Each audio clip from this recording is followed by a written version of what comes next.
ನಮಸ್ತೆ ಎಲ್ರಿಗೂ, ನಾನು ಶಾಲಿನಿ. ಬನ್ನಿ ಇವತ್ತು ಸೂಪರ್ ಟೇಸ್ಟಿಯಾಗಿರೋ ಮೊಟ್ಟೆ ಚಾಪ್ಸ್ನ ಯಾವ ರೀತಿ ಮಾಡೋದು ಅಂತ ನಾನು ನಿಮಗೆ ಈ ವಿಡಿಯೋದಲ್ಲಿ ತೋರಿಸ್ತೀನಿ. ವಿಡಿಯೋನ ಎಲ್ಲೂ ಸ್ಕಿಪ್ ಮಾಡ್ದೇ ಪೂರ್ತಿಯಾಗಿ ನೋಡಿ. ಇದನ್ನು ಮಾಡೋದು ತುಂಬಾ ಈಸಿ. ಮಾಡೋದಕ್ಕೆ ನಾವಿಲ್ಲಿ ಇವಾಗ ಚಿಕ್ಕದಾಗಿ ಒಂದು ಮಸಾಲೆನ ಮಾಡ್ಕೊಳ್ಳೋಣ. ಮೊದಲಿಗೆ ಒಂದು ಮಿಕ್ಸರ್ ಜಾರ್ಗೆ 1 ಕಪ್ ತೆಂಗಿನಕಾಯಿ ತುರಿ, ಹಾಗೆ ಒಂದು 3 ಹಸಿಮೆಣಸಿನಕಾಯಿ, ಒಂದು 3 ಚಮಚ ಆಗುವಷ್ಟು ಹುರಿಗಡಲೆ, 1 ಪೀಸ್ ಆಗುವಷ್ಟು ಚಕ್ಕೆ ಮತ್ತು 2 ಏಲಕ್ಕಿ, ಹಾಗೆ ಒಂದು ಅರ್ಧ ಚಮಚ ಆಗುವಷ್ಟು ಗಸಗಸೆ, ಒಂದು 2 ತೊಳೆದು ಕಟ್ ಮಾಡಿರೋ ಅಂಥ ಟೊಮೊಟೊನ ಹಾಕ್ತಾಯಿದ್ದೀನಿ. ಒಂದು ಸ್ವಲ್ಪ ಆಗುವಷ್ಟು ಕೊತ್ತಂಬರಿ ಸೊಪ್ಪು ಮತ್ತು ಒಂದು ಸ್ವಲ್ಪ ಪುದೀನ ಸೊಪ್ಪನ್ನು ಕೂಡ ಹಾಕ್ಕೊಂಡಿದ್ದೀನಿ.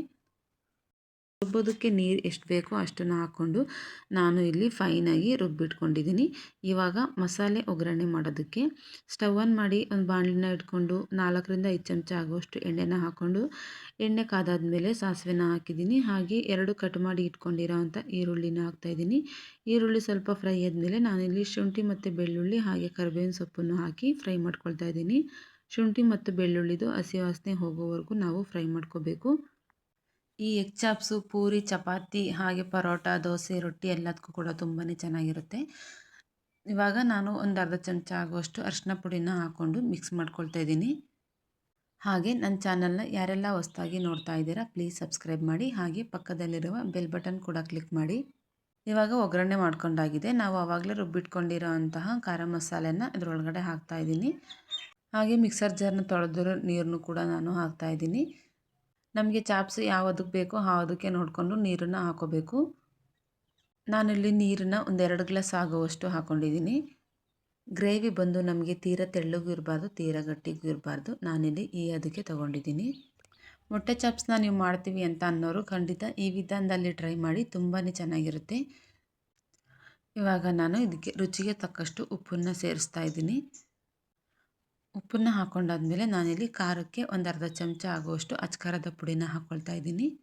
ಹಾಗೆ 1 ಚಮಚ ಆಗುವಷ್ಟು ಗರಂ ಮಸಾಲೆನೂ ಕೂಡ ಹಾಕ್ಕೊಳ್ತಾ ಇದ್ದೀನಿ. ಗರಂ ಮಸಾಲೆ ನಿಮಗೆ ಆಪ್ಷನಲ್ಲು, ಬೇಕು ಅಂದರೆ ಹಾಕೋಬೋದು, ಇಲ್ಲಾಂದರೆ ಸ್ಕಿಪ್ ಮಾಡ್ಕೋಬೋದು. ಗರಂ ಮಸಾಲೆ ಹಾಕೋದ್ರಿಂದ ಟೇಸ್ಟು ತುಂಬಾ ಚೆನ್ನಾಗಿರುತ್ತೆ. ಇವಾಗ ಇದನ್ನು ಒಂದು ಪ್ಲೇಟ್ನ ಮುಚ್ಚಿ ನಾವು ಕುದಿಸ್ಕೋಬೇಕಾಗುತ್ತೆ. ಒಂದು 10 ನಿಮಿಷ ಕುದಿಸ್ಕೋಬೇಕು ನಾವು. ಇವಾಗ ಕುದ್ದಾಗಿದೆ. ನಾನಿವಾಗ ಸ್ಟವ್ನ ಮೀಡಿಯಮ್ ಫ್ಲೇಮ್ನಲ್ಲಿ ಇಟ್ಕೊಂಡು ಈ ರೀತಿ ಒಂದೊಂದೇ ಮೊಟ್ಟೆನ ಹೊಡೆದು ಹಾಕ್ಕೊಳ್ತಾ ಇದ್ದೀನಿ. ನಾನಿಲ್ಲಿ ಒಂದು 6 ಮೊಟ್ಟೆನ ಹಾಕ್ಕೊಳ್ತಾ ಇದ್ದೀನಿ. ನೋಡಿ, ಈ ರೀತಿಯಾಗಿ ನಿಧಾನಕ್ಕೆ ಒಂದೊಂದೇ ಮೊಟ್ಟೆನ ನಾವು ಹಾಕೋಬೇಕು. ಪರೋಟಾಗೆ ಮತ್ತು ಪೂರಿಗೆ ತುಂಬಾ ಚೆನ್ನಾಗಿರುತ್ತೆ. ಖಂಡಿತ ಒಂದು ಸಾರಿ ಟ್ರೈ ಮಾಡಿ. ಇವಾಗ ಎಲ್ಲ ಮೊಟ್ಟೆಗಳನ್ನು ನಾನು ಹಾಕ್ಕೊಂಡಾಗಿದೆ. 1 ನಿಮಿಷ ಹಾಗೇ ಬಿಟ್ಟು ಆಮೇಲೆ ನಾವು ಸೌಟನ್ನು ಹಾಕಬೇಕು. ಈ ರೀತಿಯಾಗಿ ಒಂದೊಂದನ್ನೇ ನಾವು ಮೇಲೆ ಕೆಳಗೆ ಹಾಕ್ಕೊಂಡು ನೀಟಾಗಿ ಬೇಯಿಸ್ಕೋಬೇಕು. ಮೊಟ್ಟೆನ ನಾವು ಹಾಕೊಂಡ ತಕ್ಷಣವೇ ಸೌಟೆಲ್ಲನೂ ಆಡಿಸಿದ್ರೆ ಎಲ್ಲ ಕಲಸೋಗ್ಬಿಡುತ್ತೆ. ಹಾಗಾಗಿ ನಾವು 1 ನಿಮಿಷ ಬಿಡಬೇಕು ಲೋ ಫ್ಲೇಮ್ನಲ್ಲಿ ಇಟ್ಬಿಟ್ಟು. ನೋಡಿ, ಈ ರೀತಿಯಾಗಿ ಬಂದಿದೆ.